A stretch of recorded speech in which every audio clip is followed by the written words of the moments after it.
असां चाहियूं था त असांजी नियाणियूं तालीम हासिल कनि, असांजी नियाणियूं जेके आहिनि उहे महफ़ूज़ हुजनि, उन्हनि खे उहे राइट्स हुजनि, चाहे नौकिरी जो हक़ हुजे, उन्हनि खे तालीम जो हक़ हुजे, हेल्थ जो हक़ हुजे, पंहिंजे मर्ज़ीअ सां ॿार ॼणण ऐं शादी करण जो हक़ हुजे, उनखे नौकिरी करण जो हक़ हुजे त कहिड़े शोबे में वञणु चाहे थी उहो राइट्स उनखे हुजणु खपे।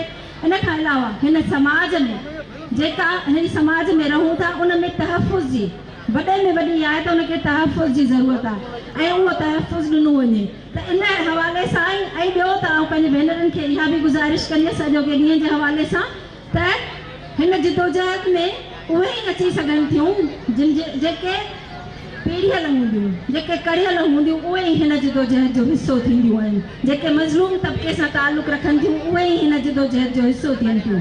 जेके कढ़ी अचनि थियूं, पीढ़िजी अचनि थियूं, उहे ई हिन जिदोजहद जो हिसो थियनि थियूं।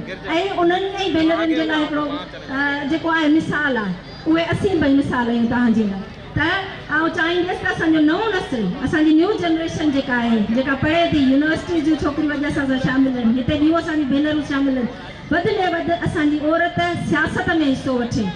जेकॾहिं पंहिंजी तक़दीर बदिलाइणी आहे, पंहिंजे ईंदड़ नस्लनि खे बचाइणो आहे त सियासत में हिसो वठो। सियासत में हिसो वठंदियूं त तव्हां मुल्क जी जेका मनसूबाबंदी आहे उन में शरीक थींदियूं। सिंध जी जेका मनसूबाबंदी थी थिए, विर्छ थी थिए, उन में औरत जो हुजणु तमामु ज़रूरी आहे। उन में तव्हां मनसूबाबंदीअ में शामिल थींदियूं, तॾहिं असांजे ईंदड़ नस्ल तरक़ी बि कंदा ऐं तब्दील बि थींदा। हिकु दफ़ा ॿीहर ऐं सरासरी बराबरी असां गुरू था एतिरी, आज़ाद फ़र्द जेतिरी, आज़ाद फ़र्द जेतिरी।